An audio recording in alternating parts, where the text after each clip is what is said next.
So more details are coming out that basically Tanzania was his playground.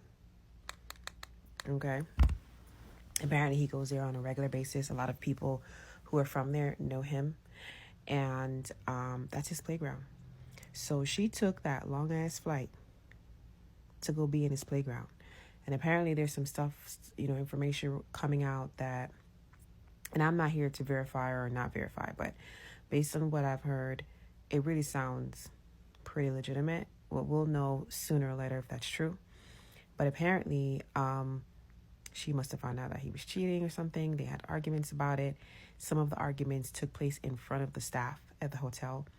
And apparently there was another incident in which there was a guy that was, I guess, complimenting her or flirting with her or something. And he witnessed it and he started to act out about it. And she lashed back out. Because let me tell you, I saw a couple of her videos and she gave me a little bit of spicy, you know what I mean? As she should. But she was a little spicy. I'm assuming that she gave him a run for his money. You know what I'm saying? Like, gave him back some lips, some words. And let's just be honest. Some of these men are nuts. Absolutely nuts. And so anyway, I come on here to say to you girls, whenever you discover the truth about a man, there is absolutely no reason. And I'm not here to victim blame, because a lot of people are going to be like, oh, you're victim blaming. I'm not victim blaming. I'm trying to show you an alternative way to get things done and still be alive at the end of it. And granted, nothing is guaranteed. A crazy man is going to be a crazy man regardless of what you do, right? But if you discover that he is doing something he's not supposed to be doing, and it's something that's like pretty much he's crapping on your relationship, crapping on you, embarrassing you, slip through that door crack so quietly that when he gets up, all he can feel is vacancy. You're absent. You're out. No announcements. Just cut. And this is why you need to always have your FU money. Because the moment you discover that somebody is not who they present themselves to be, go ahead and cut. Go ahead and get out of there. Okay? Go ahead and exit well. Okay? Because in most cases, he doesn't deserve your anger, your frustration, your venting, none of it. Especially if it results in you ending up not being here today, not being able to live the life that you're supposed to live. It's just so sad because she's such a beautiful girl. You know, she probably had a really big future in front of her, and now it's gone. And we all know who did it. Okay, if I was in charge of this investigation, I mean, I'm not going to sit here and pretend. I just feel like there's too much. Like, imagine me going out of town with my fiance and somehow he shows up unalived. And what do I think to do? Clear my social media. Continue posting as if nothing happened. And then eventually I'm going to clear my entire social media. I'm not going to call my fiance's family and say anything. I'm going to let them find out from the hotel staff. I mean, come on, guys. I know this is not an easy thing to call somebody about, but it's even, to me, worse not making any contact with the family of the person that I propose to love, that I'm saying that I am in love with and want to spend the rest of my life with. Like, come on. It just doesn't add up. And, it's just really sad. And I just feel like there's been so many of these incidents happening. I don't know if it's the social media because we're more in tune, we're more connected, or if it's just something that's really on an uptick, or are we just paying more attention now? Because obviously women have always been dealing with femicide. It's been a thing for a very long time. And then now it just feels like more common, from the lady in Coral Springs that I never knew about, but now, and then the stories are coming so fast that I almost feel like now nobody's talking about the Coral Springs case no more with that lady that was vice mayor of Coral Springs, Florida. And then there was some other lady. And let me just say this, going back to not victim blaming, right? As women, we have a responsibility.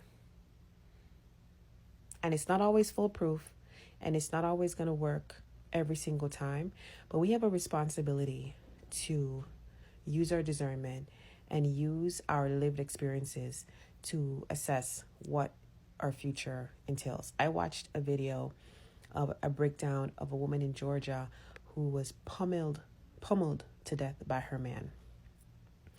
And immediately I was like, damn, this is crazy. This is so sad. The mother dropped to the floor, like screaming. And I felt her pain.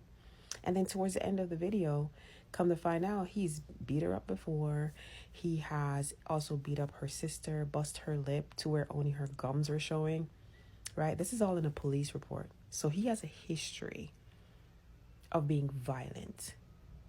There's no way, and I'm not here to victim blame. I keep saying this. It's a topic that I just feel like I had to come here and talk about it, because we need to talk about it.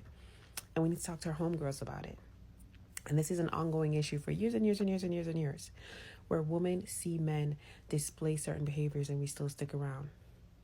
And we're waiting for it to be even worse than the last time to say, okay, I'm done. You know what I mean? We're waiting for rock bottom before we say we're done. When in reality, you don't have to wait till you hit rock bottom. You can say, you know what? I don't want to hit rock bottom. I want to be done with this. But what I'm saying is that she had history of this man. And I don't care how many sorries he said. You have to just say, you know what? I'm going to be your lived lesson. I'm moving on. And the memory of me is that I left you. That's what we need to start doing. You know, we got to start loving ourselves enough where we can walk away. Because this is becoming outrageous. And it's not just that men are violent. It's also that we keep giving second, third, fourth, fifth, sixth, seventh, eighth, nine, 10 chances.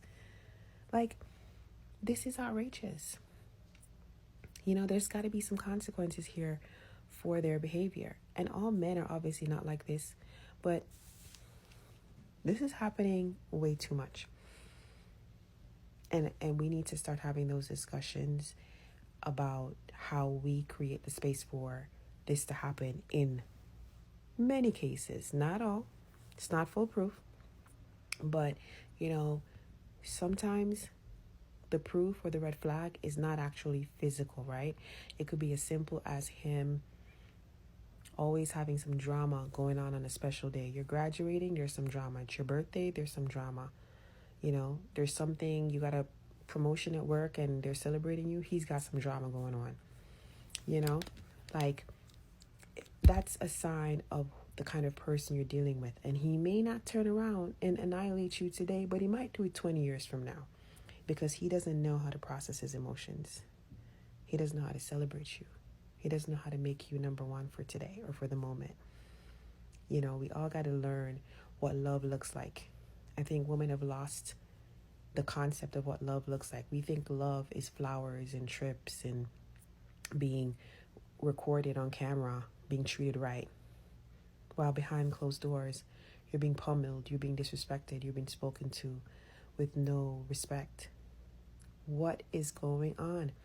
And we need to start talking to our daughters about this too, because they're with social media and the exposure to social media, they're developing this concept that this is what love looks like. And listen, us millennials and whoever else grew up with Disney and all these different programs that conditioned us to believe that we're all going to be a Cinderella when we grow up, we need to unlearn that too. Because the men did not grow up watching Cinderella. They were watching G.I. Joe and all kinds of nonsense that has nothing to do with building a family, nothing to do with loving a woman, treating a woman with love and care. You know, this is a huge topic. And we need to start talking about it from that angle, you know, and avoid the men that keep saying, oh, not all men. Well, guess what? You got the men that cause the harm, and you got the men that keep screaming from the mountaintops, not all men. The men that are arguing with women that it's not all men, instead of going to their peers, their neighbor, their cousin, and their uncle, and telling them, stop treating women like crap. They're a part of the problem too, because they're not helping to fix the problem. Anyway, I didn't think this was going to be a 10-minute video, but that's that. Bye. Y'all want to know something I'm curious about right now? is, where is that outrage from the white tea community about the Ashlee Jenae situation? Because granted, we know she wanted to integrate herself into this community and these people, rightfully so, right? She didn't want to deal with struggle, love, Tyrone. She wanted to integrate her life with a white tea man in their community. I get that. But my thing is, yeah, we hear black women screaming, shouting how much we care about the situation. Women of color, feminists, all we hear y'all. We hear the apathy black men have for this situation. We hear that. Cool. We understand that. But my thing is, the white women aren't loud enough. And we know y'all have the power, the system to make things change and shake.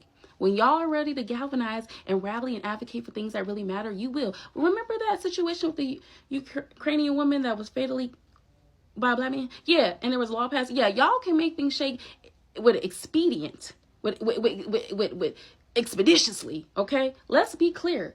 My thing is, it's like, where is the white community to support this woman right now? Like, they are not loud enough. They're not. Where the political where are the Matt Walshes, the Nick Futets? Oh, I'm sorry, hold on, excuse me, not him. But where are the white men and women to support her? Like, I'm literally scouring. Please stitch me, tag me, duet me, come for me, please, because I am curious to know. I'm curious. And another thing, this is what we mean, as black people mean, when we say they are performative. They're performative in their social justice, in their activism, in their support. And when you black people, people of color, you people that's in a sunken place, decide to go divest and go and propagate certain rhetoric online, remember these things when you stand in that paint. Stand in that. Okay? And remember when it comes to bite you in the butt, and you don't have the support from the people that look like you. Okay? Rest in peace to Ashlee Jenae. And I have been seeing the nasty, rude videos that people have been making, trying to say, oh, this is what she gets. I'm not even going to repeat it. We're not even going to bring the energy in. But I want y'all to really focus on something. This is coming from somebody who has been watching true crime for years and has changed their whole perspective of when they go out and how to be more alert and more aware and how to decipher and have, number one, discernment. Y'all keep on saying, oh, this is what happened when certain races date another type of race. But I want y'all to focus on something. Men in general. It's men in general. Stop trying to put it on a race. Stop trying to put it on a financial situation. I'm telling you, I have watched so many cases where similar things have happened of this sort, but they didn't go out the country. They weren't multimillionaires. They were just normal, regular people who a woman thought she fell in love, thought she knew this person, were actually married with kids. And guess what? Unfortunately, they still had the same outcome. So stop trying to say, oh, she should have known. No, she probably thought that was her man for real. She built this bond connection. We don't know. From the outside looking in, that's what her Instagram, her social media portrayed. So of course we're going to think that. But for y'all to be sitting up here making these think pieces, trying to say, oh, well, black women only need to be with black men, it's happening in our community too. That's the problem. That's how a lot of things can happen, because you're so small-minded and little-minded and not thinking it can happen with any man, regardless of the financial situation, the race, socioeconomic class, where they're from. It does not matter, y'all. Like, keep your head on the swivel. Number one, keep God first. Keep your head on the swivel. Have discernment with these people, y'all. I'm telling you. Never, even if you've been with a person for like 5 years and you see a red flag and something not feeling right, you need to explore that and leave if you need to, y'all. Like, yes. But rest in peace to Ashlee and stay safe, y'all.